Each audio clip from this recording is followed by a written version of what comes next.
அனைவருக்கும் இனிய காலை வணக்கம். யாழி குருகுலத்திலிருந்து உங்கள் அர்ஜுன் ஸ்ரீதர். 23 நாட்கள் ஐஎம் யூனிக், நான் தனித்துவமானவன் முடிந்து 7 நாட்கள்ல நம்ம 7 விதமான கோஷன்ட்டை பத்தி பேசிட்டு இருக்கோம். கோஷன்ட் அப்படின்னா என்னன்னா 7 விதமான திறன் அளவுகோல், நுண்ணறிவுன்னு கூட சொல்லலாம். திறன் அளவுகோல் நுண்ணறிவை பத்தி நம்ம பேசிட்டு இருக்கோம். எல்லாரும் கொஞ்சம்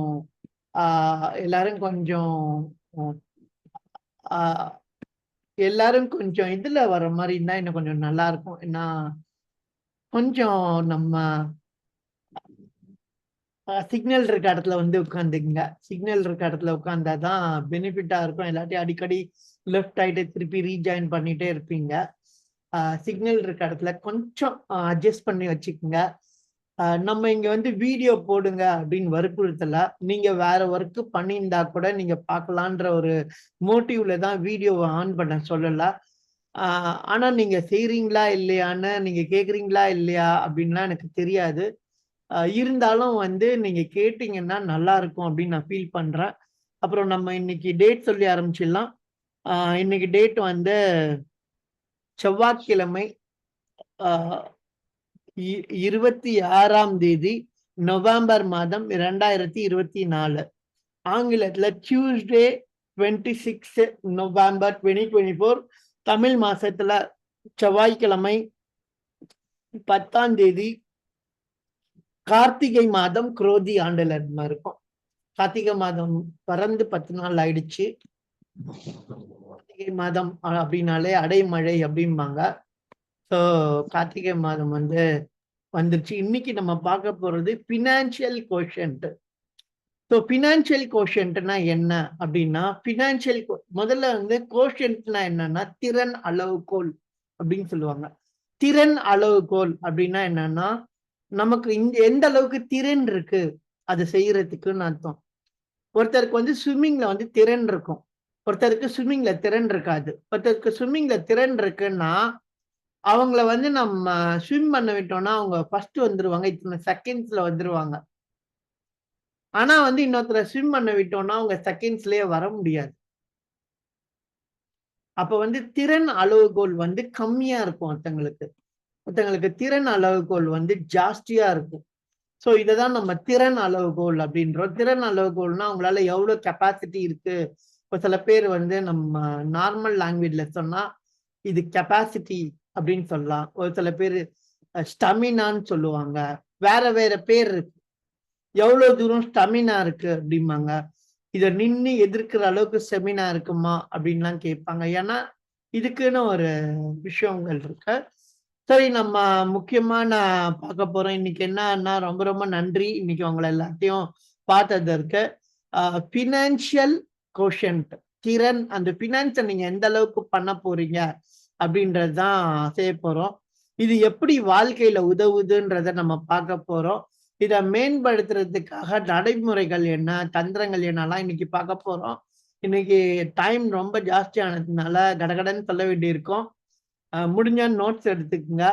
ஸோ உங்களோட வரையறை, இதோட வரையறை என்ன அப்படின்னா, உங்களோட சொத்து, செலவு மற்றும் முதலீடை நீங்க எப்படி புரிஞ்சுக்கணும், எப்படி திறம்பட நிர்வகிக்கணும் அப்படின்றத பத்தி பேச போறோம்.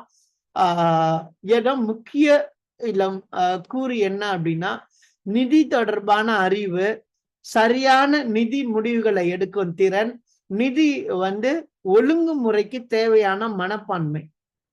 சோ இது அப்படியே சொன்னோம்னா புரியாது. நிதி தொடர்பான அறிவுனா பினான்சியல் நாலேஜ். ஒரு பிபிடி போட்டிருக்கீங்களா? பிபிடி ஒண்ணு வந்த மாதிரி தெரியல. இல்ல இருக்கு பார்த்தோம்னா இன்னும் கொஞ்சம் சந்தோஷம். ஓகே, ஷேர் பண்றேன். எப்படி கரெக்டா கண்டுபிடிச்சிட்டீங்களா? ஓகே, எனவே ஷேர் பண்ணிக்கிறேன். உங்களுக்கு வந்திருக்கும்னு நினைக்கிறேன். வந்திருக்கா? இப்ப ஸ்கிரீன் வருது, ஆனா கிளியரா இல்ல. ஆமா ஆமா. ஓகே, இல்ல பிளாக் அடிக்குது, என்னன்னு தெரியல. பிரச்சனையோ? சரி சரி சரி. ஒரே ஒரு நிமிஷம் இருங்க. அங்கீக விதி மட்டும் வருது.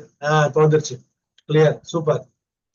ஓகே, ஏன்னா இதை நம்ம வந்து ப்ரிப்பேர் பண்ணாம வந்து பேசல. ஒரு நாளும் வந்து டேட்டு பேசினதும் ப்ரிப்பேர் பண்ணிட்டு தான் வந்து பேசினேன். இன்னைக்கு பண்ணதும் ப்ரிப்பேர் பண்ணிட்டு தான் வந்து பேசினேன். ஸோ ஒரு நாள் உங்களை வந்து டைரக்டா வந்து பேசிட முடியாது, கரெக்டா? அதனால நான் இதுக்கு முன்னாடி பினான்சியல் 7 நாள் ஃப்ரீ அப்படின்னு சொன்னா கூட வாயில வந்து அதை அடிச்சு விட்டு போக முடியாது. அதனால நம்ம வந்து உண்மையாலுமே ப்ரிப்பேர் பண்றோம். அப்பப்போ வந்து ஸ்கிரீன் வந்து உங்களுக்கு பிளாக் ஆகிற மாதிரி இருக்கு, எனக்கு ஏன்னு தெரியல. ஸோ நான் போட்டேன், ஒரே நிமிஷம் இருங்க, நானும் கரெக்ட் பண்ணிக்கிறேன். ஏன்னா நான் இங்க ஸ்கிரீனை பார்த்து கரெக்ட் பண்றதுக்கான வேலையை இருக்கேன். ஓகே,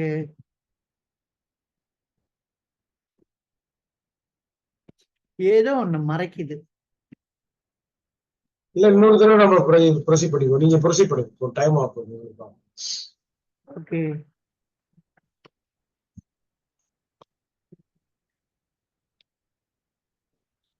ஒரு நிமிஷம்.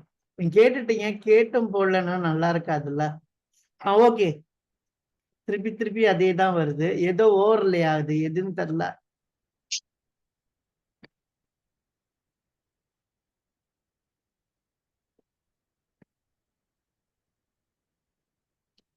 ஓகே, நான் என்ன பண்ணாலும் அது அப்படிதான் வருது.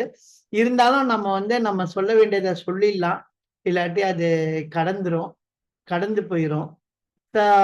தொழில்முறை பயன் என்ன அப்படின்னு பாத்தீங்கன்னா, அதாவது தனி நபர்கள். சரி, இதுக்கு முன்னாடி நான் சொன்ன நிதி தொடர்பான அறிவு அப்படின்னு சொல்லியிருந்தேன். அது என்னன்னா, இந்த நிதியை வந்து எப்படி திறம்பட நம்ம செய்ய போறோம். ஸோ இதை நான் அப்புறம் எடுத்து அனுப்புறேன், ஏன்னா அது சரியா எனக்கு ஒர்க் அவுட் ஆகல, ஸ்கிரீன் ஷேர் ஆகல. அடுத்த டைம் பார்த்துடலாம். நிதி தொடர்பான அறிவு. சரி, நம்ம நிதி தொடர்பான அறிவுனா என்னன்னா பினான்சியல் நாலேஜ். நிறைய பேருக்கு இங்க வந்து லோன் வாங்குறதுக்கு காரணம் என்னன்னா பினான்சியல் நாலேஜ் தான்.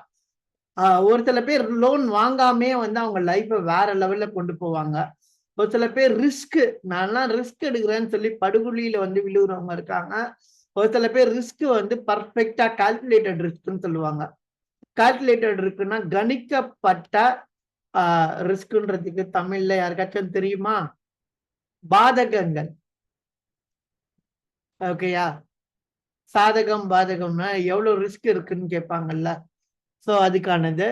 சோ இதெல்லாம் எப்படி எடுக்கிறது? இந்த நிதி தொடர்பான அறிவு இருந்துச்சுன்னா, இப்போ உதாரணத்துக்கு சொல்றேன், ஒரு நிதியை எப்படி கையாளணும்.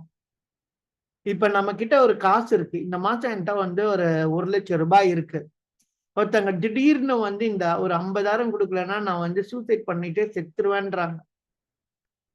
அப்ப நீங்க கொடுப்பீங்களா மாட்டீங்களா அப்படின்னு ஒரு கேள்வி கேட்டா, மனிதனா இருந்தா கொடுக்கணும் அப்படின்னு சொன்னா ஆபாது அபது. Okay okay. இல்ல இல்ல, ஏன்னா ரொம்ப ட்ரிட்டன் பண்ணுவாங்க. இங்க என்னன்னா நம்ம வந்து இது பண்ண வேணாம், ரொம்ப இதா சொல்ல வேண்டாம்னு தான் சொன்னேன். இருந்தாலும் நிதி தொடர்பானது அப்படின்னும் போது இந்த 1,00,000க்கு உங்களுக்கு 90,000க்கு இந்த மாசம் நீங்க கட்டலைன்னா உங்களுக்கு பிரச்சனை. ஆனா மனிதர்கள் ஆகிய அவங்களுக்கு நம்ம செஞ்சே ஆகணும். ஆனா இங்க நீங்க கட்டாம விட்டுட்டீங்கன்னா உங்க கடனை டபுள் ட்ரிபிளா மாத்திருவாங்க. அபாயம். சாரி, ஓகே, அபாயம் டபுள் ட்ரிபிளா மாத்திருவாங்க. ஏன்னா உங்களுக்கு கடன்காரங்க வந்து வீட்டுல வந்து பேசுற அளவுக்கு வந்துரும். அப்போ இந்த நிதியை எப்படி நிர்வாகம் பண்ணுவீங்க? நிதி ஒழுங்குமுறை எப்படி பண்ணுவாங்க? உங்க ஒழுங்குமுறையான மனப்பான்மை எப்படி வரும்? இந்த முடிவெடுக்கும் திறன் டக்குன்னு எடுத்து கொடுத்துருவீங்களா? இல்லாட்டி எனக்கு கொஞ்சம் டைம் கொடுங்கன்னு சொல்லுவீங்களா? இல்ல கொடுக்க முடியாதுன்னு சொல்லுவீங்களான்னு சொன்னா உங்களோட திறனை பொறுத்து இருக்கு. இப்ப என்னன்னா ஒரு சில பேர் அதை குடுத்துட்டு என்ன செய்யறதுன்னே தெரியாம முழிச்சிட்டு இருப்பாங்க. நான் அதெல்லாம் பார்த்திருக்கேன். இவங்க வந்து ஹெல்ப் பண்ண போய் இவங்க கடன்காரங்க மாதிரி நிறைய பேர்கிட்ட காலில் உழவுறதெல்லாம் நான் பார்த்திருக்கேன். அதுக்குன்னு கடனே கொடுக்க கூடாதுன்னு நான் சொல்லல. எதா இருந்தாலும் தனக்கு மிஞ்சிதான் தானமும் தர்மமும்னு இருக்கு. முதல்ல உங்களோட செலவுகளை கரெக்ட் பண்ணிட்டீங்கன்னா அதுக்கு மேல இருந்தா, இப்பயே உங்களுக்கு வந்து 1,00,000 சம்பாதிக்கிறீங்க, 90,000க்கு பர்ஃபெக்டான செலவு இருக்கு. அதை 1 lakh சம்பாதிக்கும் போதே முதல்ல ஒரு 10 நாள்லயே 90,000 செலவு பண்ணிட்டீங்கன்னா எங்க மீதி 10,000 இருக்குன்னா அவங்க 50,000 என்ன கேட்டாலும் உங்களால கொடுக்க முடியாது. என்ன கேட்டாலும் உங்களால கொடுக்க முடியாது. நீங்க என்ன பண்ணுவீங்க? யார்கிட்டயாச்சும் கடன் வாங்கி தான் கொடுக்கணும். நீ கடன் வாங்கி கொடுன்னுலாம் சொல்லுவாங்க நிறைய பேரு. அப்ப நிதி கொள்கையில இல்ல நான் யார்கிட்டயும் போய் யாருக்காகவும் ஜாமீன் போடுறது இல்ல. எது என்னோட பாலிசின்னு சொல்லிட்டீங்கன்னா முடிஞ்சிருச்சு. இல்லாட்டி இந்த நிதி கடன் எல்லாம் வந்து நீங்க நீங்க வந்து சமாளிக்க கூடியவரா இருந்தா, அதான இங்க சமாளிக்க ஒருத்தர் என்ன பண்ணாருன்னா, யாரு கேட்டாலும் கடனை யாருக்கிட்டயாச்சும் வாங்கி கொடுப்பாரு. இப்ப அவருக்கு வந்து 2 கோடி ரூபாய் கடன் இருக்கு. கடைசியில அவர் எதையும் சம்பாதிக்கல, யோசிக்கல. மக்கள் கேட்டா அப்படியே இலகுன மனசு கடன் கொடுத்துருவாரு. அவர் வீட்டுக்கே செலவு பண்றதுக்கு வந்து வேற யாருக்கிட்டயாச்சும் வாங்கி செலவு பண்ணுவாரு. அவர் வர காசை இன்னொருத்தர் ரொட்டேஷன்னு சொல்லுவாங்க. இந்த மாயையில போய் நிறைய பேர் மாட்டிக்குவாங்க. இந்த ரொட்டேஷன் மாயில போய் மாட்டிப்பாங்க. பிரம்மாண்டமா ஆசை காட்டுறதுல போய் மாட்டிப்பாங்க. இத போட்டா இவ்வளவு வரும் இவ்வளவு வரும்னு.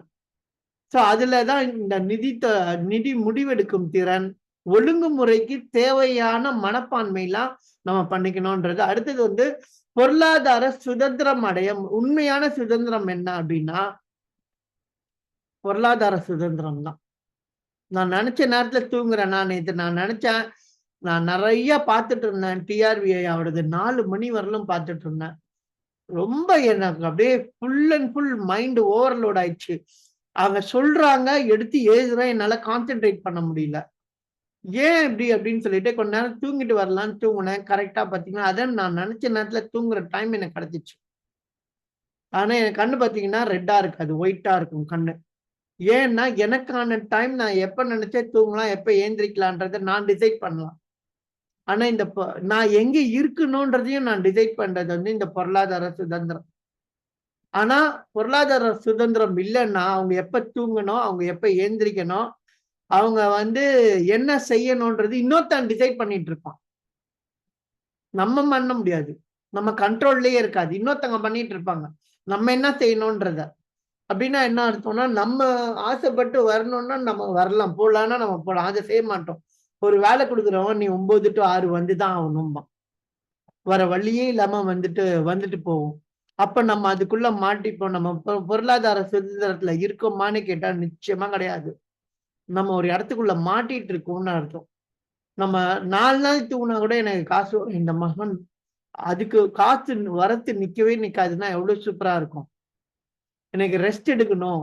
எனக்கு அப்படின்னா நீங்க தேவையான ரெஸ்ட் எடுத்தாதான் கரெக்டா இருக்கும். இல்லாட்டி வந்து உங்களுக்கு ப்ராப்ளம் வரும் அப்படின்னு இருக்கு. அடுத்தது வந்து அடுத்தது தனி நபர்கள் அப்படின்னும் போது பொருளாதார சுதந்திரத்தை அடைய உதவுறது சேமிப்பு திறன்கள் இதெல்லாமே வருது. நான் கொஞ்சம் சீக்கிரமா போயிருக்கேன். நிதி சிக்கல்களை அதான நிதி சிக்கல்னா கான்ஃபிளிக்ட் அதான் நான் சொன்னேன்ல. இங்க வாங்கி அங்க கொடுத்து அங்க வாங்கி இங்க கொடுத்து ரொட்டேஷன்ல போனீங்கன்னா அது சிக்கல் ஆகி போயிடும். கான்ஃபிளிக்ட் எப்படி சரி பண்றது? தொழில்முறை பயன்கள் நிறுவன நிதியை வந்து புரிஞ்சு கொள்ளுதல், முதலீடு, பட்ஜெட்டு, அப்புறம் பிளானிங்கு, அதன் திட்டமிடல், முடிவை வந்து எப்படி எடுக்க உதவுறதுன்னு சொல்லிட்டு தான் இதை பத்தி பார்க்க போறோம். நிதி அறிவு, பினான்சியல் லிட்ரஸி அப்படின்னு சொல்லுவாங்க. இது என்ன அப்படின்னா, சோ இதுல வந்து வருமானம், செலவு, சொத்து, கடன்கள், மொத்த மதிப்பு, நெட்வொர்த். ஸோ இதை வந்து நம்ம தெரிஞ்சுக்கணும். ஸோ இதெல்லாம் உங்களுக்கு ஆல்ரெடி தெரிஞ்சிருக்கும். மாதாந்திர பட்ஜெட் உருவாக்குறது. நான் ஒரே ஒரு கேள்வி கேட்கிறேன். உங்களுக்கு பட்ஜெட் பத்தி குழந்தையில இருந்து தெரியும். நீங்க ஆமா நான் பண்ணியிருக்கேன் அப்படின்னா எஸ்ன்னு போடுங்க, இல்லைன்னா நோன்னு போடுங்க. எப்படின்னா இந்த மாசம் இந்த ஒரு மாசத்துக்கான வரவு செலவு டோட்டல் பட்ஜெட்டை நீங்க போட்டிருக்கீங்களா? ஆமான்னா எஸ்ன்னு சொல்லுங்க, நோன்னா இல்லைன்னு சொல்லுங்க. ஒரு மாசம் நான் பட்ஜெட் போட்டுதான் வாழ்றேன். இந்த பட்ஜெட் எனக்கு வருமா வராதா? ஏதோ வர காசை அப்படியே எடுக்கிறேன், அப்படியே செலவு பண்றேன் அப்படின்னா நீங்க பட்ஜெட் போடலன்னு அர்த்தம். பட்ஜெட் பத்மநாபன் சொல்லுவாங்க. அவர் என்ன பண்ணுவாருன்னா இது வருமா வராதா அப்படின்னு பட்ஜெட் போட்டுருவாங்க. இப்ப பாத்தீங்கன்னா ரவி ஐயா, சுப்பிரமணிய ஐயா எல்லாம் வந்து பட்ஜெட் போடல. சோ மற்றபடி காளிமுத்து ஐயா, சரி சுப்பிரமணிய எஸ்ன்றாங்க. Okay no okay. இப்போ உண்மையா சொல்ல போனா நானும் பட்ஜெட் போடாம தான் இருந்தேன். ஆனா எப்போ வந்து எனக்கு வந்து ஒரு சில பொருளாதார சிக்கல்கள் ஆரம்பிச்சிச்சோ அந்த டைம் நான் பட்ஜெட் போட ஆரம்பிச்சேன். ஓகே, நம்ம பட்ஜெட் போட்டு வாழணும். யாரு நான் ஏதாச்சும் கேட்டா பட்ஜெட் பத்மநாபன் எனக்கு ஒரு பேர் வச்சாங்க. கொஞ்சம் முதல்ல வந்து பட்ஜெட் போட ஆரம்பிச்சான். அப்ப பட்ஜெட் பத்மநாபன் பேர் ஆரம்பிச்சாங்க. ஏன்னா அந்த படம் வரும்போது இவன் பட்ஜெட் பத்மநாபன் வந்துட்டாம்பாங்க. ஆனா அது வந்து எனக்கு வாழ்க்கையில ஒரு பெரிய லாபத்தை கொடுத்துச்சு. அதை பத்தி நம்ம இந்த எண்டுல நான் சொல்ல போறேன். உங்களுக்கு வியப்பா இருக்கும். ஆனா கண்டிப்பா உங்களுக்கு பாத்தீங்கன்னா வித்தியாசம் தெரியும். அதுல சொல்லிடுறேன். குறுகிய கால இலக்குக்கு வந்து சேமிக்கிறதுக்கு என்ன, அதுக்கு முன்னாடி வந்து பட்ஜெட்டிங்ல வந்து மாதாந்திர பட்ஜெட் உருவாக செலவு சேமிப்பு. உங்களுக்கு செலவு போக வருமானம் வந்து வருது, அதுல செலவு போக சேமிப்பு எவ்வளவு பண்ண முடியும். அடுத்தது வந்து அதோட டூல்ஸ், உபகரணங்கள். அதனால டூல்ஸ் என்ன அப்படின்னா மின்ட்னு ஒண்ணு இருக்கு, ஒய்என்ஏபின்னு ஒண்ணு இருக்கு, இல்ல எக்ஸல்லே நம்ம மெயின்டைன் பண்ணலாம். இன்னொரு ஒரு விஷயம், பினான்சியல் கிட்ட சொன்னா பினான்சியல மெயின்டைன் பண்ணி கொடுத்துருவாரு. ஸோ அடுத்தது வந்து சேமிப்பு முதலீடும். சேமிப்பும் முதலீடும்னா என்னன்னு பார்த்துடலாம். சேமிப்பு குறுகிய கால இலக்குக்கு வந்து சேமிக்க தேவையானது. அதிக வட்டியுள்ள சேமிப்பு கணக்குகள் அப்படின்னு நீங்க என்னென்ன இருக்கோ அதெல்லாம் நீங்க கொண்டு போறது. அப்புறம் நீண்ட கால செல்வத்தை உருவாக்க மியூச்சுவல், அதனும் பங்குகள், மியூச்சுவல் ஃபண்டு, பிணைகள் போன்றவை அப்படின்னு சொல்றோம். அது மாதிரி ஒரு சிக்கலுக்கு ஏற்ப நீங்க முடிவு செய்யணும். திடீர்னு உங்களுக்கு ஒரு ப்ராப்ளம் வருது அப்படின்னா நீங்க போய் பிக்சடுன்னு போட்டீங்கன்னா அதை உடைக்க முடியாது. அது லோன் தான் வாங்க முடியும். மியூச்சுவல் ஃபண்டுன்னு போடும்போது அதுலயும் வந்து அது எப்ப வேணா ரிடீம் பண்ணிக்கலாம். நீங்க மியூச்சுவல் ஃபண்ட்ல இருந்து எடுக்க முடியும். ஒரு சிலது வந்து பண்ணவே முடியாது.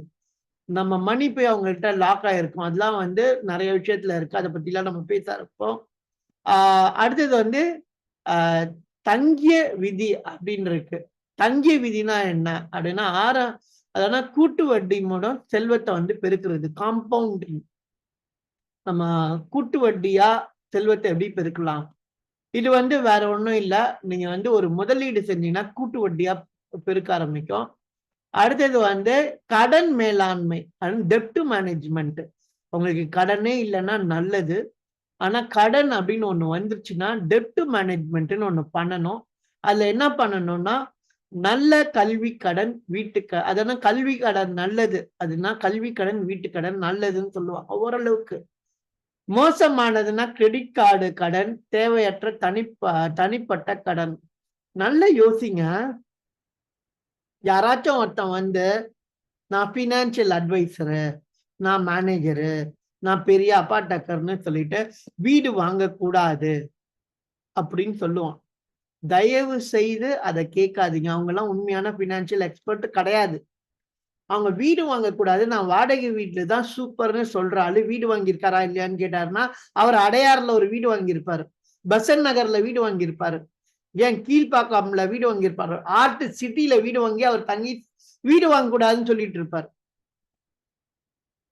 நிறைய பேர் இன்னைக்கு வந்து வீடு வாங்காதீங்கன்னு சொல்றவங்க அந்த இடத்துல வாங்காம இருப்பாங்க. அப்ப இன்னொருத்தர் வந்து வீடு வாங்காதீங்கன்னு சொல்லுவாரு. அவரு பாத்தீங்கன்னா கோடீஸ்வரர், மல்டி பில்லியனரா இருப்பாரு. அவர் வீடு வாங்கணும்ன்ற அவசியமே கிடையாது. அவங்க வீடு வாங்காதீங்க. ஏன்னா கோடீஸ்வரனா இருக்கும்போது எப்ப வேணா எந்த வீட்டுக்கு வேணா போய்க்கலாம்ல. அதனால வீடு வாங்காதீங்கன்றவாரு. ஏன்னா அவர்கிட்ட எப்பயுமே பணத்துக்கான லாஜிக் தெரிஞ்சிச்சு. இந்த 2 பேரையும் நீங்க கணக்குல எடுத்துக்காதீங்க. ஒண்ணு வந்து செட்டில் ஆயிட்டு வீடு வாங்கியிருக்கவரை கணக்குல எடுத்துக்காதீங்க. ஏன்னா அவர் சொன்னாருன்னா வீடு வாங்காதீங்கன்னு மத்தவங்களுக்கு எல்லாம் சொல்லி இவன் மட்டும் வீடு வாங்கிடுவாங்க. ஆனா மத்தவங்க போதிக்கிறதுலாம் வீடு வாங்காதான்னு போதிப்பாங்க. அது மாதிரி இன்னொருத்தர் என்னன்னா பெரிய பணக்காரரா இருப்பாரு. அவர் வந்து ஒரு பெரிய என்னைக்கு வரலும் நான் வந்து வீட்டுல இல்லைங்க, நான் வாடகை வீட்டுல தான் இருக்கேன். அது என்ன பெருமையா? அது பெருமைக்கு எருமை ஒட்டுற மாதிரி. மத்தவனை நாலேஜ வந்து காலி பண்றது. யாரா இருந்தாலும் வீடுன்னு ஒண்ணு வாங்கணும். அதுக்குன்னு கடன் வாங்கி தான் வீடு வாங்கணும், வேற வழி இல்லை. ஆனா நீங்க வீட்டு கடன் வாங்கும்போது தெளிவா இருக்கணும். எப்படி தெளிவா இருக்கணும் அப்படின்னா, வீட்டு கடன் வாங்கும்போது ப்ரீ க்ளோஷர் பண்ண முடியுமான்னு கேட்கணும். ப்ரீ க்ளோஷர் பண்ணா எவ்வளவு நீ வட்டியை குறைப்பான்னு கேட்கணும். இல்ல வட்டி இல்லாத ப்ரீ க்ளோஷர் இருக்கான்னு கேட்கணும். நிறைய பேங்க்ல போனீங்கன்னா யாராச்சும் ஒரு பேங்க் வட்டி எல்லாம் எடுக்காத ப்ரீ க்ளோஷர் இருக்கும். ப்ரீ க்ளோஷர்னா இப்ப திடீர்னு நான் அமெரிக்கா போறேன், எனக்கு வந்து ஒரு 1 கோடி ரூபா வந்துருச்சு, நான் 1 கோடி ரூபாய் வீட்டுக்கு வாங்கியிருக்கேன், 3 மாசம் தான் ஆயிடுச்சு, நான் 10 லட்சம் ரூபாய் கட்டியிருக்கேன் அப்படின்னா, அந்த வீட்டுக்கு அந்த அமெரிக்கால இருந்து அந்த பணத்தை டப்புன்னு கொடுத்து ப்ரீ க்ளோஸ் பண்ணிடுவேன். வாங்கின பணத்தை அப்படியே கொடுத்து அடைச்சிடுவேன். ஆனா இவங்க என்ன பண்ணுவாங்கன்னா, 1 கோடிக்கு 30 லட்சம் ரூபாய், நான் 40 லட்சம் ரூபாய் எக்ஸ்ட்ரா நான் கொடுக்கணும். அதுதான் வட்டி. 60 40 வருஷத்துக்கு இல்ல 35 30 வருஷத்துக்கு போட்டான்னா குறைஞ்சபட்சம் 30 லட்சம் ரூபாய் நம்ம எக்ஸ்ட்ரா கட்டுவோம். 1 கோடி ரூபாய்க்கு 40 லட்சம் ரூபாய் நம்ம எக்ஸ்ட்ரா கட்டுவோம். அது என்ன, செல்லாது செல்லாது, நீ வந்து முன்னாடியே காசு கொடுத்தாலாம் நான் வாங்கிக்க மாட்டேன் அப்படின்னு சொல்லிட்டு என்ன பண்ணுவான்னா, நம்ம திடீர்னு சர்ப்ரைஸா நம்ம அமெரிக்கா போவோம், இல்ல ஏதோ ஒரு ஊருக்கு போறோம், கனடா போறோம், சிங்கப்பூர் போறோம், பல்க் அமௌண்ட் வந்துருச்சு, ஒரு 1 crore வந்துருச்சு. சரி கடன்ல அந்த வீட்டை வந்து மொத்தமா கொடுத்து அடைச்சிடலாம்னா, செல்லாது செல்லாதுன்னு சொல்லிட்டு 30 லட்சம் கொடுத்தாதான் நான் எடுத்துப்பேன்பான். அதுக்கு இந்த பணம் கொடுக்காம குடோன்லயே இருக்கலாமேன்ற மாதிரி நமக்கு ஐடியா வரும். ஏன்னா நம்ம அடுத்த 35 வருஷத்துக்கு நம்மளை நம்பி போட்டிருப்பான் அவன், நம்ம கிட்ட காசு கொடுத்துருப்பான். ஆனா ஒரு சில பேர் என்ன பண்ணுவாங்கன்னா, அவங்க பேங்க்ல அவங்களுக்கு நம்பிக்கை இல்லாத போது என்ன பண்ணுவான்னா, ப்ரீ க்ளோஸ் அப்படின்னா முன்னாடியே க்ளோஸ் பண்றேன் அப்படின்றத ஒத்துக்க மாட்டானுங்க. எனக்கு அந்த 30 லட்சத்தை கொடுத்தாதான் நான் உனக்கு க்ளோஸ் பண்ணுவேன், இல்ல 30ல பாதி கூட 15 லட்சம் கொடுத்தாதான் க்ளோஸ் பண்ணுவேன்பா. 1 கோடிக்கு 40 லட்சம்னு வச்சுக்கோங்களேன், 20 லட்சம் நீ ஃபைனா கட்டணும்பா. ஆனா ஒரு சில கம்பெனில தில்லு இருக்கும், தைரியம் இருக்கும். ஒரு சில பேங்க்குக்கு நீ இல்லைன்னா இன்னொருத்தன் கடன் வாங்க போறான், எனக்கு என்ன வந்துச்சு, நீ காசை கொடுக்குறியா, ஓகே தாராளமா ப்ரீ க்ளோஸ் பண்ணிக்கோ அப்படின்னு ப்ரீ க்ளோஸ் பண்ணிட்டு அதே பணத்தை இன்னும் கொஞ்சம் எக்ஸ்ட்ரா வட்டியோட இன்னொருத்தவங்களுக்கு கொடுப்பாங்க. அப்படியும் இருக்கு பேங்க். அப்ப நீங்க பண்ணும்போது வீட்டு கடன் வாங்கும்போது நுண்ணிப்பா பார்க்கணும். இப்போ ப்ரீ க்ளோசர்னு ஒண்ணு இருக்கா இல்லையா, இதெல்லாம் பேங்க்ல வேலை செஞ்சவங்களுக்கு தெரியும். கண்டிப்பா பேங்க்ல வேலை செய்யல, கடன் வாங்கினவங்களுக்கு தெரியும். அது மாதிரி வீட்டு கடன் அப்படின்னு ஒண்ணு வாங்குனீங்கன்னா, 1 crore நீங்க வீட்டு கடன் வாங்குனீங்கன்னா, தயவு செய்து 2 கோடி ரூபாய்க்கு டேர்ம் இன்சூரன்ஸ் எடுத்துருங்க. அது காசு போனாலும் பரவாயில்ல, டேர்ம் இன்சூரன்ஸ் எடுத்துருங்க. வீட்டு கடன் வாங்குறீங்கன்னா டேர்ம் இன்சூரன்ஸ் எடுத்துடணும். ஒரு குழந்தை பிறந்த உடனேயே ஹெல்த் இன்சூரன்ஸ் எடுத்துடணும். பினான்சியல்ல நான் கொடுக்குறது டிப்ஸ் இது. குழந்தை பிறந்த அடுத்த செகண்ட் ஹெல்த் இன்சூரன்ஸ் எடுத்துடணும். பிறந்தோடனே ஹெல்த் இன்சூரன்ஸ் எடுத்துடணும். அது மாதிரி பிறந்தோடனே அதாவது வீடு வாங்கினோடனே உங்களுக்கு டேர்ம் இன்சூரன்ஸ் எடுத்துடணும். அது மாதிரி கல்வி கடன் வாங்கினீங்கன்னா, அந்த பையன் வந்து 10 லட்சம் ரூபாய் கல்வி கடன் வாங்கியிருக்கான்னா, நீங்க வந்து 50 லட்சத்துக்கு அந்த பையனுக்கு இது எடுத்துடணும், என்னன்னா இன்சூரன்ஸ் எடுத்துடணும். ஆனா முன்னாடி எல்லாம் வந்து அந்த பிரச்சனை இருந்துச்சு. இப்பெல்லாம் வந்து பேங்கே வந்து இன்சூரன்ஸ் எடுத்துக்கிறாங்க. கல்வி கடன் கொடுக்கும் போதே இன்சூரன்ஸுக்கு பே பண்ணிடுறாங்க. எல்லா பேங்க்கும் சொல்ல முடியாது, ஒரு சில பேங்க்லாம் இன்சூரன்ஸுக்கு வந்து இப்ப மாணவர்களை நம்பி போடுறாங்க அப்படின்னும் போது பண்ண ஆரம்பிச்சிடுறாங்க. ஏன் அப்படின்னா, அந்த மாணவருக்கு இப்ப என்னன்னா, எஸ்பிஐல ஒருத்தர் இந்த ஒரு விஷயம் நடந்துச்சு. எஸ்பிஐல ஒருத்தர் வந்திருக்காரு. அவர் வந்து அந்த பையனுக்கு கடன் வாங்கி கட்டியிருக்காரு. கிட்ட ஒரு 40 lakhs கிட்ட வாங்கியிருக்காரு. அந்த பையன் நடுவுலயே ஏதோ ஒரு ப்ராப்ளம்ல அவன் இந்த உலகத்துல இல்ல. எஸ்பிஐல வந்து 40 லட்சம் நீ கட்டிதான் ஆகணும்ட்டாரு. என் பையனே இல்லாத போது நான் எப்படி கட்டுவேன் அப்படின்னு கேக்குறாங்க. ஏன்னா பையன் நம்பி கொடுக்கல, அப்பாவை நம்பி தான் கொடுக்குறாங்க. எப்பயுமே இந்த எஜுகேஷனல் லோன் அப்பா வந்து எந்த ஒரு ப்ராப்ளமும் பண்ணாம இருந்தாதான் குழந்தைங்களுக்கு லோன் கிடைக்கும். அதான என்னன்னா, அந்த கிரெடிட் ஸ்கோர் வாங்கிட்டு ஏமாத்துறது, கிரெடிட் ஸ்கோர் இல்லாம ஒரு கம்பெனி ஆரம்பிச்சு அந்த கம்பெனியை க்ளோஸ் பண்றது, மஞ்சள் நோட்டீஸ் விடுறதுலாம் பண்ணியிருந்தாருன்னா அந்த பையனுக்கு லைஃப்லயும் லோன் கிடைக்காது. எதுனா ஸ்டடி லோன் மட்டும் கிடைக்காது, வேற லோன்லாம் கிடைக்கும். ஸ்டடி லோன் பொறுத்தவரையிலும் அப்பாவோட விஷயத்தை வச்சுதான் பையனுக்கு வரும். இதெல்லாம் எப்படி தெரியும்? அதுக்கு நாலேஜ் இருக்கணும், பினான்சியல் லிட்ரஸி இருக்கணும். இததான் நம்ம பினான்சியல் கோஷன்ட்னு சொல்றோம். இல்லாட்டி என்ன ஆகும்னா தெரியாது. இந்த அப்பா வந்து சொல்றாரு, அந்த பையனே போயிட்டான், வந்து நான் 40 லட்சம் கட்ட சொல்றாங்க, கட்டுறாரு, கூட்டிட்டு வராங்க. நீ என்ன பண்ணுவே தெரியாது. பேங்க் பொறுத்தவரைக்கும் ரூல்ஸ் தான், கட்டணுன்ற ரூல்ஸ் தான். அவன் பையனை நம்பி கொடுக்கல, உன்னை நம்பி கொடுக்குறான்றாங்க பேங்க். பையன் வந்து ஸ்கூட்டர்ல போயிட்டான். அப்படியே எவ்வளவு ஸ்பீடா போனோம்னா அவ்வளவு ஸ்பீடா வேற உலகத்துக்கு போயிட்டான். என்ன பண்றது பசங்க? அப்ப என்ன பண்ணோம்னா, நீங்க எஜுகேஷனல் லோன் வாங்கினா கட்டாயமா இன்சூரன்ஸ் எடுத்தாகணும். அது மாதிரி வீட்டு கடன் வாங்கினவங்க ஒருத்தவங்க பாத்தீங்கன்னா வீட்டு கடன் 30 வருஷத்துக்கு வாங்கியிருக்காங்க. ஆனா ஒரு புத்திசாலித்தனமா பண்ண வேலை என்ன தெரியுமா? டேர்ம் இன்சூரன்ஸ் எடுத்து 1 crore வீடு வாங்கியிருக்கா, 2 crore டேர்ம் இன்சூரன்ஸ் எடுத்தாங்க. பார்த்தா அப்படியே வந்து டிரான்ஸ்ஃபர் பண்றாங்க. அப்படியே வீட்டு கடன் அடைச்சிடுறாங்க. அப்படியே அவங்களோட ப்ராப்ளம்ஸ் எல்லாம் சால்வ் ஆயிட்டு ராஜா மாதிரி ஒரு உட்கார்ந்து பண்ணுது அந்த பொண்ணு. யோசிச்சு பாருங்க, இந்த மாதிரி ஒரு வாய்ப்பு கிடைக்குமா? அப்படின்னா உங்க கடனுக்கும் இன்சூரன்ஸுக்கும் நெருங்கின தொடர்பு இருக்கு. அண்ணன் தம்பிமா. கடன் வாங்கினா இன்சூரன்ஸ் எடுக்கணும், கடன் வாங்கினா இன்சூரன்ஸ் எடுக்கணும்ன்ற மைண்ட் செட்டை வச்சுக்கணும் அப்படின்றத சொல்லிடுறேன். ஏன்னா அடுத்தது வந்து காப்பீடு. அதான் காப்பீடுன்றது நம்ம சொல்லிட்டோம். மருத்துவ காப்பீடு, வாழ்க்கை காப்பீடு, சொத்து காப்பீடு. உங்க சொத்தை வேற யாரும் அபகரிக்காம போறதுக்கான காப்பீடு. சொத்துல வேற எதுவும் பிரச்சனை வராம இருக்கிறதுக்கு அது காப்பீடும் வந்து இதையும் ஒன்னா சொல்லிட்டோம். ஒரு நிமிஷம்.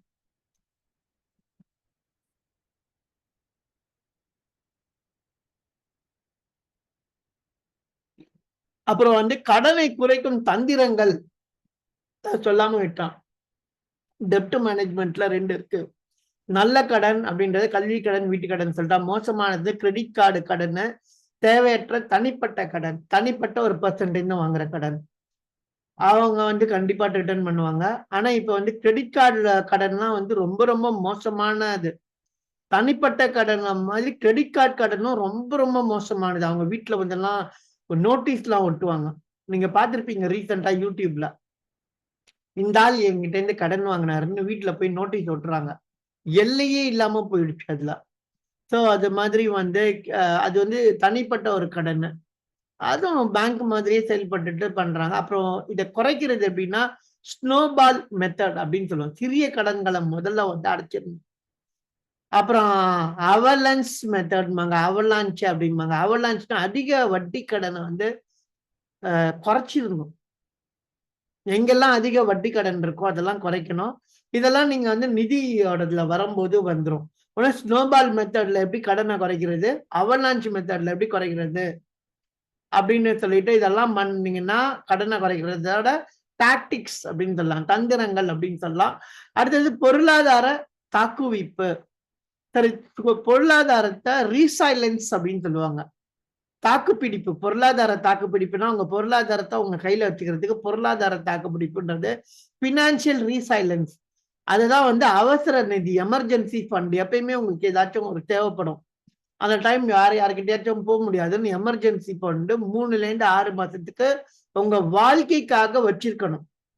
இங்க இலகிய மனது இருக்கவங்க என்ன தெரியுமா பண்ணுவாங்க? யாராச்சும் வந்து அழுது புலம்பி அபாயமா அழுது புலம்பி ஏதாச்சும் ஒண்ணு சொன்னாங்கன்னா உடனே தூக்கி கொடுத்துருவாங்க. 6 மாசத்துக்கு கொடுத்துட்டு திடீர்னு எமர்ஜென்சி வரும்போது ஒண்ணுமே இல்லாம தைப்பாங்க. கொரோனா வரும்போது சாப்பாட்டு கூட வழி இல்லாம அடுத்தவங்கள்ட்ட பிச்சை எடுப்பாங்க. அப்ப முதல்ல தனக்கு மிஞ்சிதான் தானமும் தர்மமும்ன்றாங்க. என்ன அது ராஷா சொல்ற அப்படின்னா நீங்க ஃபீல் பண்ணாதீங்க. தனக்கு மிஞ்சிதான் தானமும் தர்மமும். அப்ப முதல்ல உங்களை நீங்க பாத்துக்க தெரியணும். சோ அது தெரியணும். திடீர் செலவுகளுக்காக வந்து பினான்சியல் ரீசைலன்ஸ், அதான் பொருளாதார தாக்குப்பிடிப்பு பண்றதுக்கு. அப்புறம் காப்பீடு நான் சொன்னதுதான். கடன் ஒண்ணு வந்தா காப்பீடு செஞ்சே ஆகணும். செல்வத்தை பெருக்குதல், அது இதுதான் வந்து வெல்த் மல்டிபிளிகேஷன் சொல்லுவோம். கூட்டுதலின் சக்தி அப்படின்னு சொல்லுவாங்க. Power of compounding. இது என்ன பவர் ஆஃப் காம்பவுண்டிங் அப்படின்னா, சோ வந்து நம்ம செல்வத்தை வந்து எப்படி அதிகமா கொண்டாடுறது, அதிகமா வந்து ஒரு 10,000 போட்டு வருஷம் மாசம் வந்து 10,000 11,000 ஆகணும். ஒரு மாசமும் 1000 எப்படி கூட்டுறது அந்த மாதிரி பார்க்கலாம். 10,000 20 வருஷத்துல 49,000 இருக்கும். இது வந்து காம்பவுண்டிங் மெத்தட். ஒரே சேமா இல்லாம டிஃபரன்ஷியேட் மெத்தட்ல போடலாம். சோ இதுக்கெல்லாம் வந்து கணக்கு இருக்கு. ஸோ இதெல்லாம் கணக்கு இருக்கு. இதெல்லாம் வந்து யார் சொல்லிக் கொடுப்பாங்கன்னா பினான்சியல் நாலேஜ் வச்சிருக்கவங்க தான் சொல்லிக் கொடுப்பாங்க. அப்ப அதுக்குன்னு தனியா நம்ம மாஸ்டர்ஸை வந்து கூப்பிடுவோம். அப்போ வந்து நீங்க பார்க்கலாம். ஸோ இதெல்லாம் நீங்க தெரியலன்னா நீங்க யூடியூப்ல எடுத்து தனித்தனியா வெல்த் மல்டிபிளிகேஷன் போட்டு அடிச்சாலே குவியுது. ஆனா ஒரு சில ரெக்கமெண்டேஷன் எடுத்துக்கூடாது. நல்லா கேட்டுக்குங்க. வீடு வாங்காதீங்க அப்படின்னு யாராச்சும் சொன்னாங்க, தயவு செய்து எடுத்துக்காதீங்க. அவன் வீடு ஏற்கனவே வாங்கி பெசன்ட் நகர்ல செட்டில் பண்ணவன் தான் சொல்லுவான். இல்ல அது பேர் என்ன, முக்கியமான சென்னையில எந்த இடம் இருக்கோ அந்த இடத்துல எல்லாம் வாங்கி செட்டில் ஆயிருப்பான். அவன் தான் சொல்லுவான் வீடு வாங்காத, இன்னும் எல்லாருமே பிச்சைக்காரனாவே திரின்னு சொல்லுவான். இல்லாட்டி இன்னொருத்த என்ன பண்ணுவான்னா செம்ம பணக்காரனா இருப்பான், நான்லாம் வீடே வச்சுக்கிறது இல்லம்மா. ஸோ அந்த மாதிரி இந்த மாதிரி ஆளுங்களோட பேச்செல்லாம் கேட்காதீங்க. கரெக்டான நிதி ஆலோசகர்னு இருப்பாங்க. எமோஷனலா முடிவு எடுக்காதீங்க. நிதியை பொறுத்தவரை எமோஷனே கிடையாது. 0% எமோஷன், 100% டெக்னிக்கல் மேத்தமேட்டிக்ஸ். நீங்க வந்து பினான்சியலை பொறுத்தவரையிலும் 0% எமோஷன் இருந்தாதான் நீங்க வந்து கடைசி காலம் வரலாம் யார்ட்டையும் கடன் வாங்காம அசிங்கப்படாம இருக்க முடியும். இல்ல எமோஷனோட இருந்தீங்கன்னா உங்களுக்கு ப்ராப்ளம் சால்வ் ஆகும். ஸோ செல்வத்தை பெருக்குதல் அப்படின்றத நம்ம சொல்லிட்டோம். அடுத்தது வந்து வருமான மூலங்கள் செயல்படுத்துதல், டைவர்சிபிகேஷன். வருமான மூலகம் அப்படின்னு வருமானம் மூலங்கள் அப்படின்னா டைவர்சிபிகேஷன். தமிழ்ல எனக்கு கொஞ்சம் வரல. அதனும் செயல்படும் வருமானம், செயலற்ற வருமானம் நம்ம ஆல்ரெடி சொல்லி கொடுக்குறோம் பினான்சியல்ல. செயல்படும் வருமானம்னா நம்ம டைரக்டா போய் தொழில் செய்யறதுலாம் செயல்படும் வருமானம். செயலற்ற வருமானம்னா நம்ம வீடு கட்டி வாடகைக்கு விட்டோம்னா அதெல்லாம் செயலற்றது. நம்ம அது பாட்டுக்கும் மந்த் நம்ம தூங்கிட்டு இருக்கும்போது கூட வாடகை வரும், நம்ம தூங்கிட்டு இருக்கும்போது கூட ஒரு சில விஷயம்லாம் வரும். இதெல்லாம் வந்து செயலற்ற வருமானம் அப்படின்னு சொல்லலாம். செயலற்ற வருமானம் நிறைய இருக்கு, இன்ட்ரெஸ்டிங்கான மேட்டர்லாம் இருக்கு. ஆன்லைன்ல பார்க்க போனா செயலற்ற வருமானம் வந்து நீங்க ஒரு சும்மா ஒரு சாதாரணமா நம்ம கேன்வா விற்கிறோம். ஒருத்தர் என்கிட்ட இருந்து கேன்வா வாங்குறாரு. கேன்வா வாங்கிட்டு இஎஸ்டி அப்படின்னு சொல்லிட்டு ஒரு சைட் இருக்கு, இடிஎஸ்ஒய்னு ஒரு சைட் இருக்கு, etsy.comனு. அதுல வந்து கேன்வால வந்து ஒரு சின்னதா ஒரு அவரோட ஐடியாஸ் பாருங்க, கற்பனை. அது அழகா வந்து ரெடி பண்ணிட்டு இடிஎஸ்ஒய்ல போட்டு அட்வர்டைஸ்மெண்ட் போடுறாரு. அவர் தூங்கும் போதெல்லாம் அது வித்துக்கிட்டு இருக்கு. அடுத்த நாள் காலைல ஏஞ்சி பார்த்தா $1000 வந்துருச்சு அப்படிங்கிறார். அவரு என்கிட்ட கொடுத்தது 2500 ரூபா தான். ஆனா அவருக்கு $1000 வந்திருக்கு. அப்படின்னா 80,000 ரூபாய் வந்திருக்கு. அவரு எதுக்காகன்னா, இப்ப நம்ம ஸ்கூட்டர் வாங்குறோம். ஸ்கூட்டர் எவ்வளவுக்கு வாங்குவோம்? 1,00,000 ரூபாய்க்கு வாங்குவோமா? மேக்சிமம் சூப்பர் ஹை எண்ட் ஸ்கூட்டரே 1,00,000 ரூபாய்க்கு வாங்குவோம். ஆனா அடுத்த 40 வருஷம் இல்ல 20 வருஷத்துக்கு அந்த ஸ்கூட்டரை வச்சு நம்ம ஒரு வீடே கட்டியிருப்போம். உடனே ஸ்கூட்டருக்கார அந்த ஸ்கூட்டரை வச்சு 60 லட்சம் ரூபாய் சம்பாதிச்சிருப்போம். 1,00,000 ரூபாய் தான் ஸ்கூட்டர் வாங்கினது. ஆனா அது மேல நம்ம உட்காராது 60 லட்சம் ரூபாய் சம்பாதிச்சிருப்போம். ஆனா அதுக்காக ஸ்கூட்டர் கம்பெனிக்காரன் என்ன வச்சுதான் நீ சம்பாதிச்சேன்னு சொல்லி சொல்ல முடியுமா? இப்ப அவரு 80,000 ரூபாய் சம்பாதிக்கிறாருன்றதுக்காக நான் 2,500 ரூபாய் வந்து அப்ப பாருங்க 2,500 ரூபாய் இல்ல நீ 80,000ல 20,000 கொடுன்னு நம்ம வாங்க முடியுமா? வாங்க முடியாது. இது என்ன ஒர்த்தோ அவ்வளவுதான் நான் கொடுக்க முடியும். அப்ப அதை வச்சு அவர் ஒரு சில பேர் வாங்கி வச்சுட்டு ஒண்ணுமே செய்ய மாட்டாங்க. அவங்க எந்த யூஸும் கிடையாது. 2,500 ரூபாய் அவங்களுக்கு நஷ்டம். ஒருத்தர் 2,500 ரூபாய் வச்சு 80,000 சம்பாதிக்க முடியுது. ஒருத்தர் 2,500 ரூபாய் வச்சு ஒண்ணுமே இல்லாமையும் சும்மா வச்சுக்க முடியும். இதுதான் என்ன சொல்றாங்கன்னா செயலற்ற வருமானத்தை நீங்க எப்படி பெருக்கிக்கணும் அப்படின்னு சொல்றாங்க. சோ செயலற்ற வருமானம் பெருக்கிக்கிறதுக்கான உள்ளது. சோ அடுத்தது வந்து உடன் செயல்பாடுகள் அப்படின்னா இன்டராக்டிவ் ஆக்டிவிட்டிஸ் அப்படின்னு சொல்லுவோம். சோ ஒரு நிமிஷம். சோ நீங்க என்ன பண்ணணும் அப்படின்னா இன்னைக்கு உங்களோட வேலை, இந்த மாசம் நான் சம்பாதிச்சேன் எவ்வளவு வருது அப்படின்றத நீங்க சொல்லணும். அடுத்தது வந்து முக்கிய அறிவுரைகளை வந்து நான் சொல்றேன். அடுத்தது வந்து அதாவது இந்த பட்ஜெட்டை நீங்க உருவாக்கணும். யாரெல்லாம் பட்ஜெட் உருவாக்கணும். பட்ஜெட் யாரு உருவாக்கி இருக்கீங்களோ அவங்களாம் எனக்கு கொடுங்க பட்ஜெட்டை. நீங்க எனக்கு மட்டும்தான் ஷேர் பண்ணும். ஆஸ் அ மென்டரா நான் வந்து உங்களோட டேட்டாவை எதையும் யாருக்கும் ஷேர் பண்ண மாட்டேன். இதை நீங்க வந்து ரெக்கார்டிங்கும் பண்ணிக்கலாம். நான் வந்து உங்களுக்கு அனுப்பணும் அப்படின்னா உங்களுக்கு வந்து நான் டேட்டாவை ஷேர் பண்ண மாட்டேன்னு சொல்லிக்கிறேன். ஸோ அன்னேம்டா தான் இருக்கும், நேம்டா இருக்காது. அப்படியே ஷேர் பண்ணா கூட அன்னோன் பர்சன் வேற ஒரு பேர்ல தான் ஷேர் பண்ணுவோம். அப்படி ஷேர் பண்ணா கூட அப்படி அதனால எந்த யூஸும் கிடையாது.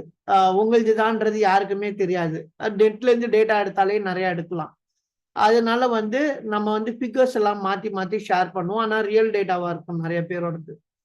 ஸோ அது யாருன்னே உங்களுக்கே தெரியாது. ஏன்னா நம்ம கிட்ட 300 பேர் இருக்காங்க. நமக்கு வந்து தனியா வந்து ஃபினான்ஸ்க்கு ஒரு டீம்ல 300 பேரோட டேட்டாவை எடுத்து கொடுத்துட்டு இருக்கோம். ஸோ அதனால உங்களோட பட்ஜெட்டை நீங்க உருவாக்குங்க. சிம்பிள். யூடியூப்ல போய் எனக்கு பட்ஜெட்டை இந்த மாசத்துக்கு உருவாக்கணும்னு ஒரே ஒரு டைப் பண்ணுங்க. ஆட்டோமேட்டிக்கா கொட்டும். நான் இனிமேல் என்ன பண்ண போறேன்னா, உங்களுக்கு நான் ஒரு குரூப் ஆரம்பிக்கிறேன். I am going to start a group. யாரெல்லாம் வரீங்களோ ஃபர்ஸ்ட் 3 மந்த்ஸ் உங்களுக்கு வந்து ஃப்ரீயா will give you free provide. இதுல வந்து என்னன்னா செம்ம இன்ஃபர்மேஷன் கொடுப்பேன். அது இன்ஃபர்மேஷன் கொடுக்கறதோட இல்லாம நான் வந்து இன்ஃபர்மேஷன் ஷேர் பண்றதோட இல்லாம ஒரு நாளைக்கு குபேரருக்கு வந்து 5 ரூபாய் கொடுத்தீங்கன்னா உங்களுக்கு ஒரு நல்லது நடக்கும். 500 லெட்டர் வந்து குபேரருக்கு டெய்லி 5 ருபீஸ்ன்ற கணக்குல பர் டே வச்சுக்கோங்க. 1 மந்த்துக்கு எனக்கு வந்து அந்த அது வந்து நம்ம எதுல ஆரம்பிக்க போறோம்னா ரொம்ப ரொம்ப காஸ்ட்லியானதுன்றதுனால அது நம்ம டெலகிராம்ல ஆரம்பிக்கிறோம். ஏன்னா வாட்ஸ்அப் உங்களுக்கு ரீசெட் ஆயிடுச்சுன்னா அது போயிடும். டெலகிராம்ல இருந்துச்சுன்னா திருப்பி அனுப்புங்கன்னு சொல்ல தேவை இருக்காது. அதனால நம்ம டெலகிராம்ல அனுப்புறோம். அதுல வந்து நீங்க ஜாயின் பண்றவங்கள it's a paid program. So 3 months கழிச்சு யாருக்கெல்லாம் இன்ட்ரெஸ்ட் இருக்கோ அவங்க தொடர்ந்து கண்டினியூ பண்ணலாம் பே பண்ணிட்டு. யாருக்கெல்லாம் இன்ட்ரெஸ்ட் இல்லையோ ஏன்னா உங்களுக்கு தெரிஞ்சிடும். ஸோ நம்ம அந்த 3 மந்த்ஸ் 30 டேஸ் அதெல்லாம் உங்களுக்கு நான் சொல்லி போட்டுறேன்.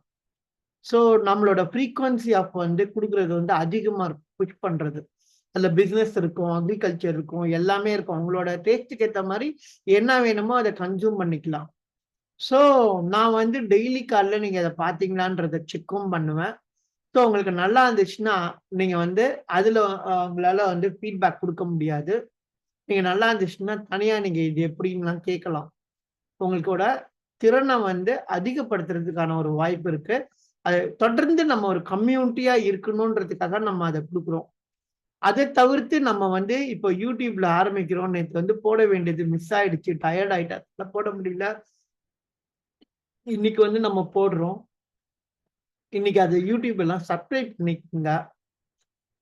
அடுத்தது வந்து அடுத்தது சொல்லிட்டோம், மல்டிப்ளிகேஷன் சொல்லிட்டோம். அடுத்தது வந்து உடன் செயல்பாடுகள்னா இன்டராக்டிவ் ஆக்டிவிட்டிஸ் அதான் சொல்லியிருந்தேன். நான் வந்து உங்களுக்கு வந்து பட்ஜெட்டை போட சொல்லியிருந்தேன். கண்டிப்பா பட்ஜெட் போட்டு எனக்கு கொடுங்க. எவ்வளோ செலவுன்றது எனக்கு அனுப்புனாதான் உங்களை எப்படி நான் ஏர்ன் பண்ண வைக்கிறது அப்படின்னு தெரியும். நம்ம இன்னொரு செஷன் இருக்கு. நீங்க பெய்டு செக்ஷன் பெரிய செக்ஷன் ஒண்ணு இருக்கு. அதுக்குள்ளெல்லாம் வந்தீங்கன்னா கட்டாயமா பேங்க் ஸ்டேட்மெண்ட்லாம் நான் கேட்பேன். என்னடா அது ஒரு பேங்க் ஸ்டேட்மெண்ட் கேட்டாருன்னா நீங்க பேங்க் ஸ்டேட்மெண்ட் கொடுக்கறதுக்கு ரெடியா இருந்தா தான் அந்த அந்த செஷன்லயே பார்ட்டிசிபேட் பண்ண முடியும். உங்களுக்குன்னு தனியா உங்க நான் எத்தனை பேர் ஜாயின் பண்றாங்களோ அவங்களுக்கு தனியா வந்து ஆடிட்டரே நான் வச்சிருப்பேன். அப்போ உங்கள்த வந்து நான் எப்படி மேம்படுத்தணும்னு 10x பிசினஸ் ப்ரோக்ராம் நான் தனியா கொடுப்பேன். ஏன்னா இன்னைக்கு மாசம் மாசம் நான் 30,000 ரூபாய் தான் சம்பாதிக்கிறேன் அப்படின்னா அது எப்படி வந்து 60,000 மாத்துறது? ஃபர்ஸ்ட் 1x, அப்புறம் 2x, அப்புறம் 3xன்னு கொஞ்சம் கொஞ்சமா கிராஜுவலா அவங்கள ஏத்திட்டு போறது. அப்படிதான் சொல்லுவோம். ஸோ இது ஒண்ணு. அடுத்தது வந்து 55 இன்னும் கொஞ்ச நேரத்துல நான் இது சொல்லிடுறேன். லாஸ்ட்ல ஒரு விஷயம் சொல்றதா சொல்லியிருந்தேன். அதை நான் சொல்லிடுறேன். என்ன விஷயம்னு, என்னோட வண்டி வாங்கினது வந்து நான் கடன் வாங்கி வாங்கல. எல்லாரும் வண்டியை இஎம்ஐ லோன்ல வாங்குவாங்க, நான் அப்படி வாங்கல. எனக்கு கிட்டத்தட்ட வந்து 40,000 என்னதான் வண்டியில போட்டிருந்தேன். அந்த வண்டிக்கு 40,000 தான் பே பண்ணேன். ஆனா எனக்கு 1,20,000 ரூபாய்க்கு மேல எனக்கு காசு வந்துச்சு. மேலதான் எப்படி வண்டி எப்பயுமே வண்டி வாங்கினா நமக்கு 1,00,000 ரூபாய்க்கு வண்டி வாங்கினீங்கன்னா 40,000 ரூபாய் எக்ஸ்ட்ரா கட்டணுமே. உனக்கு எப்படி வெறும் 40,000 போட்டு 1,20,000 வந்துச்சுன்னு கேட்டா, நான் வண்டி வாங்கிட்டேன்னு கற்பனையில நான் என்ன பண்ணேன்னா மியூச்சுவல் ஃபண்ட்ல போட்டேன். இதுக்கு வந்து கிட்டத்தட்ட 120 125க்கு மேலேயே இருக்கு. ஒரு சார்ட் மாதிரி போட்டு எது டாப்ல வருது எது பாட்டம்ல வருதுன்னு மியூச்சுவல் ஃபண்டா 20 நாள் நான் நோட் பண்ணேன். எந்த மியூச்சுவல் ஃபண்டு லாஸ்ட் 6 வருஷம் எது ஒர்க் பண்ணது, லாஸ்ட் 3 வருஷம் எது ஒர்க் பண்ணுது, லாஸ்ட் 2 வருஷம் எது ஒர்க் பண்ணுச்சு, இது எல்லாத்தையும் நான் பாக்குறேன். பார்த்து அனாலிசிஸ் பண்ணி ஓப்பன் எண்ட் ஃபண்ட்ல போடுறேன். க்ளோஸ் எண்ட் ஃபண்ட்லயும் போடுறோம், ஓப்பன் எண்ட் ஃபண்ட்லயும் போடுறேன், பிரிச்சு போடுறேன். இதுல 2,000 ரூபாய் கட்டலாம், அதுல 2,000 ரூபாய் 4,000 ரூபாய் கட்டுறேன். 40,000 ரூபாய் முடிக்கிறேன். அதுக்கப்புறம் நான் அதை கட்டினதே மறந்துட்டேன். நான் இவ்வளவு நாள் தான் கட்டணும் 40,000 ரூபான்னு வச்சுட்டு கட்டினதை மறந்துட்டேன். நான் வண்டி வாங்கணுன்றதுக்காக தான் அந்த ரெண்டும் வண்டின்னு சொல்லிட்டு அந்த பேர் ரெண்டும் மியூச்சுவல் ஃபண்டோட நம்பரை போட்டுட்டேன். அப்புறம் திடீர்னு எனக்கு வண்டி வாங்கணும் அப்படின்னு எனக்கு ஒரு இன்ட்ரெஸ்ட் வந்துச்சு. அந்த டைம் வண்டி வாங்கினோம். இப்ப நிறைய பேருக்கு உங்களுக்கு கார் வாங்கணும்னு ஒரு இன்ட்ரெஸ்ட் இருக்கும். ஆனா எப்ப வாங்குவீங்கன்னு உங்களுக்கு தெரியாது. அப்ப நீங்க என்ன பண்ணணும்னா இப்பையில இருந்தே காருக்கு வந்து மியூச்சுவல் ஃபண்ட் போட்டுருங்க. ஒரு காருக்கு நீங்க எவ்வளவு மியூச்சுவல் ஃபண்ட்னா கார்ல வந்து நீங்க 10 lakhs வாங்குறீங்களா 2 lakhs போட்டா போதும் இல்ல 3 lakhs போட்டா போதும், மீதி எல்லாம் 10 lakhs அது கொடுக்கணும், கார் கொடுக்கணும், மியூச்சுவல் ஃபண்ட் கொடுக்கணும். அப்ப எது ஹை ரிட்டர்ன் மியூச்சுவல் ஃபண்ட்னு பார்த்து போடணும். இத பத்திலாம் வந்து அவங்க சொல்லுவாங்க. எனக்கு வந்து அதுல நான் வெறும் 40,000 ரூபாய் கட்டினேன். ஒரு 3 வருஷம் 3.5 வருஷம் ஆயிடுச்சு. சரி ஓகே போய் பார்ப்போம் அப்படின்னு சொல்லிட்டு 2 தெரியல ரொம்ப வருஷம். சோ போய் பார்க்கலாம் மியூச்சுவல் ஃபண்ட்ல எப்படி இருக்கு போய் பார்க்கலாம் அப்படின்னு சொல்லிட்டு நம்ம இன்னைக்கு வாங்கிடுவோம். ஆன் ஸ்பாட் நான் கொடுக்குறேன்னு. ஸோ ஆன் ஸ்பாட் நான் என்ன பண்ணேன்னா அவங்க கேட்டதை எடுத்தேன். அப்போ வந்து எனக்கு வந்து 70,000 நினைக்கிறேன். 57 67,000 சொல்லியிருந்தாங்க. எல்லாம் சேர்த்து 76,000 என்னமோ வண்டி வந்து நிச்சு போலாம் என்னோட ஹோண்டா ஆக்டிவா. அதுக்கப்புறம் சைட் கார் வந்துருந்துச்சு 20,000 தான். இன்னைக்கு 40,000 ரூபாய் அந்த சைட் கார் ரேட்டு. 48,000 ரூபாய் 50,000 ரூபாய் சைட் கார் ரேட்டு. அப்போ வந்து 18,000 எல்லாம் சேர்த்து அக்சசரிஸ் எல்லாம் சேர்த்து 22,000 ரூபாய் வந்துச்சு. அதான் 21,500 ரூபாய் கிட்ட வந்துச்சு. இந்த ரெண்டுத்தையும் சேர்த்தாலே எனக்கு 1 லட்சம் தான் வந்துச்சு. கிட்ட 80 + 20 1,20,000 தான் வந்துச்சு. நான் செலவு பண்ண அமௌண்ட் கம்மி, நான் போட்ட அமௌண்ட் கம்மி, வந்த ரிட்டர்ன் அப்படியே ரிடீம் பண்ணேன். மியூச்சுவல் ஃபண்ட்ல போட்டு ரிடீம் பண்ணி அப்படியே கட்டணும். இதுல வந்து எனக்கு லாபம் தானே தவிர்த்து நஷ்டமே கிடையாது. அப்ப தூங்கும் போதும் எனக்கு அதை சம்பாதிச்சு கொடுத்துட்டே இருந்துச்சு. நான் போட்ட அமௌண்ட் வந்துகிட்டே இருந்துச்சு. எஸ்ஐபில தான் போட்டேன். Systematic investment plan. யாருக்கிட்டையும் போய் கேட்கல, யார்கிட்டையும் எதுவும் பண்ணல. நானா பேங்க் ஓபன் பண்ணேன், ஒரு அக்கௌண்ட் ஓபன் பண்ணேன். அப்படியே வந்து எஸ்ஐபி எது நல்லா இருக்கும்னு எல்லாத்தையும் சர்ச் பண்ணி பார்த்தேன். 20 நாள் எடுத்துக்கிட்டேன். 200 எஸ்ஐபி கிட்ட எது டாப், எது பெட்டர், லாஸ்ட் 3 வருஷத்துல எது நல்லா இருந்துச்சு, 2 வருஷத்துல எது நல்லா இருந்துச்சுன்னு ஆராய்ச்சி பண்ணி இந்த 2-3 ஃபண்டு நல்லா இருக்குன்னு எடுத்து 3 ஃபண்டை எடுத்து நானே போய் பேங்க்ல எப்பயுமே வந்து யாருக்கு வந்து டிபி அதானும் டிமேட் அக்கௌண்ட் இருக்கும் அவங்க மியூச்சுவல் ஃபண்டும் போட்டுக்கலாம். நான் டிமேட் அக்கௌண்ட்ல மியூச்சுவல் ஃபண்டை எஸ்ஐபில போட்டேன். வந்து கொட்டுச்சு பணம். அப்படின்னா என்ன அர்த்தம்னா நீங்க எஸ்ஐபி பண்ணுங்க, தப்பே கிடையாதுன்ற. So subject to market risk பண்ணாதன்னு சொல்லுவாங்க. எஸ்ஐபி போடலாம், தப்பே கிடையாது. ஸோ இது ஒண்ணு. ஸோ இதுதான் என்னோட வாழ்க்கை முறையில. அப்புறம் இன்னொரு விஷயம் நான் சொல்லணும்னு நினைக்கிறேன். ஒரு 57 ஆயிடுச்சு. ஸோ ஒரே ஒரு வீடியோ ஷோ மட்டும் உங்களுக்கு ரன் பண்ணிடுறேன். ஸோ இது ரன் ஆகும்னு நான் எக்ஸ்பெக்ட் பண்றேன், ரன் பண்றேன். ஸோ இதை நீங்க பாத்தீங்கன்னா தெரிஞ்சிருக்கும். நான் ரன் பண்ணிடுறேன். ஒரே நிமிஷம் வருங்க.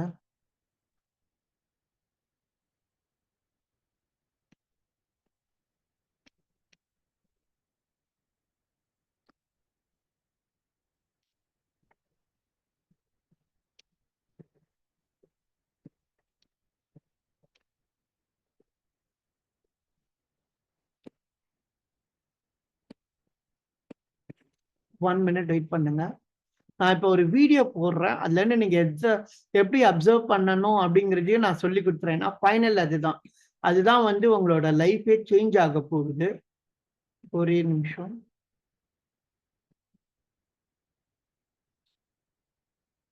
இது வந்து இந்த கதை உங்களுக்கு ஏற்கனவே தெரிஞ்சிருக்கலாம். ஆனா வந்து ஒரே நிமிஷம்.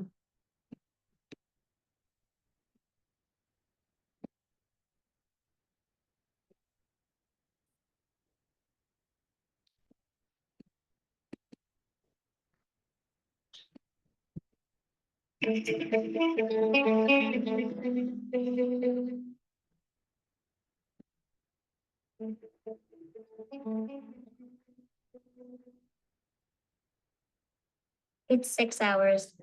ஒரே நிமிஷம். ஒரு 2 நிமிஷம் வெயிட் பண்ணுங்க. ஏன்னா ரொம்ப முக்கியமான செய்தி இது. பாத்தீங்கன்னா தெரியும்.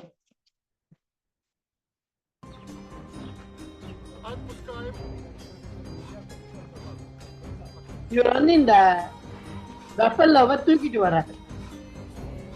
நல்லா பாருங்க. எரும மாடை இவர் தூக்கிட்டு வர்றாரு. இது வந்து எரும மாடை தூக்கிட்டு வர்றது. இவரால எப்படி இந்த எரும மாடை தூக்கிட்டு வர முடிஞ்சிச்சு? திடீர்னு போய் நீங்க போய் எரும மாடை தூக்குங்கன்னா உங்களால தூக்க முடியாது. இப்ப உங்களுக்கு கண்ணுக்கு தெரியுதா? பார்க்க முடியுதுன்னா எஸ்ன்னு போடுங்க. பார்க்க முடியுது. இது மட்டும் நல்லா டிஸ்பிளே ஆகுது. இப்ப வந்து எரும மாடை தூக்க முடியுது. சோ இதுல இருந்து நீங்க என்ன கத்துக்கிறீங்க அப்படின்னா, இவர் வந்து எரும மாடை ஓவர் நைட் ஒபாமா ஆகல. ஒரே நாள் நைட்ல போய் எரும மாடை தூக்கல. இந்த எரும மாடை தூக்குறதுக்கு அது குட்டில இருந்தே பயிற்சி எடுக்கிறார். சின்ன வயசுல இருந்தே எரும மாடை தூக்கி தூக்கி பழகுறாரு. அதுக்கே தெரியல, அதுக்கும் தெரியல, இவருக்கும் தெரியல இந்த எரும மாடு பெருசாயிடுச்சுன்னு. ஆனா பெருசாகும் போது அவருக்கு கொஞ்சம் ஏஜ் ஆகும்ல. அது எரும மாடு பெருசாகிறதுக்கு ஒரு 4-5 வருஷம் இருக்கும். 5 வருஷத்துல இவரும் கொஞ்சம் இதா இருப்பார்ல. 5 வருஷம் கழிச்சு பார்த்தா அதே எரும மாடா சால்ட்டா தூக்கிட்டு நடக்கிறாரு. நீ கொஞ்சம் வெயிட் ஆயிட்ட அப்படின்னு சொல்லிட்டு நடக்கிறாரு. இதுதான் வந்து பினான்சியலோடது. முதல் டைம் வந்து எஸ்ஐபில போடுறது தெரியாது. அதை நம்ம விட்டுட்டோம்னா அந்த சேமிப்பெல்லாம் நிறைய ஆயிட்டு 4 டைம்ஸ் 5 டைம்ஸ் நமக்கு கொடுக்கும். அது மாதிரி எந்த ஒரு ஹேபிட்டா இருந்தாலும் முதல்ல ஃபார்ம் பண்றது கஷ்டம். எரும மாடை ஓவர் நைட்டை தூக்க சொன்னா எவனாலையுமே தூக்க முடியாது. ஆனா குட்டில இருந்தே தூக்கி தூக்கி தூக்கி தூக்கி பார்க்கணும் என்ன செய்யும். பெருசானா கூட அதுக்கு தெரியாது. அது குட்டி மாதிரி தான் நினைச்சிட்டு இருப்பான். அது சின்ன வயசு மாதிரி தான் நினைப்பான். அதனால உங்களோட ப்ராப்ளம்ஸ் எல்லாம் சால்வ் ஆகணும்னா இவர் தூக்குன எரும மாடு தூக்குனதை ஞாபகம் வச்சுக்கோங்க. சின்னதுல இருந்து உங்க பொருளாதாரத்தை வேற லெவல் கொண்டு போங்க. நாளைக்கு வந்து இன்னைக்கு வந்து உங்களால இந்த 30,000 40,000 சமாளிக்க முடியல, எனக்கு 1 லட்சமே சமாளிக்க முடியல, நிதி கொள்கை அப்படின்னா, நாளைக்கு நான் 1 crore rupees 1 கோடி ரூபாய் மாசம் மாசம் கொடுக்குறேன், 12 மாசம் 12 கோடி கொடுக்குறேன், அன்லிமிடெட் மணி, அப்புறம் 2 கோடி கொடுக்குறேன், 3 கோடி, அதெல்லாம் எப்படி சமாளிப்பீங்க? கடவுளே ஏன் தெரியுமா உங்களுக்கு வந்து காசு கொடுக்காம இருப்பாங்க? உங்களால எவ்வளவு சமாளிக்க முடியுமோ அந்த காசு மட்டும் தான் கொடுப்பாங்க. ஆனா உங்களால எனக்கு பட்ஜெட் போட்டு நான் 1 crore கூட பட்ஜெட் போடுறேன்னா காசை குட்டுவாங்க. நான் பார்த்தேன். எனக்கு ஆச்சரியமா இருந்துச்சு. காசு எப்ப கடவுள் கொடுக்கும்னா நீங்க சமாளிக்கிற திறன் இருந்தாதான் உங்களுக்கு காசு உள்ள வரும். ஏன்னா இந்த 1 லட்சத்துக்கே மெயின்டைன் பண்ண முடியல, அப்புறம் எங்க 2 கோடின்றீங்களா, 1 கோடின்றீங்களா? அப்படியும் இருக்கிறாங்க மக்கள். ஆனா நீங்க வந்து மெயின்டைன் பண்ணி பர்ஃபெக்ட் பண்ணீங்கன்னா தாராளமா பணம் வரும்.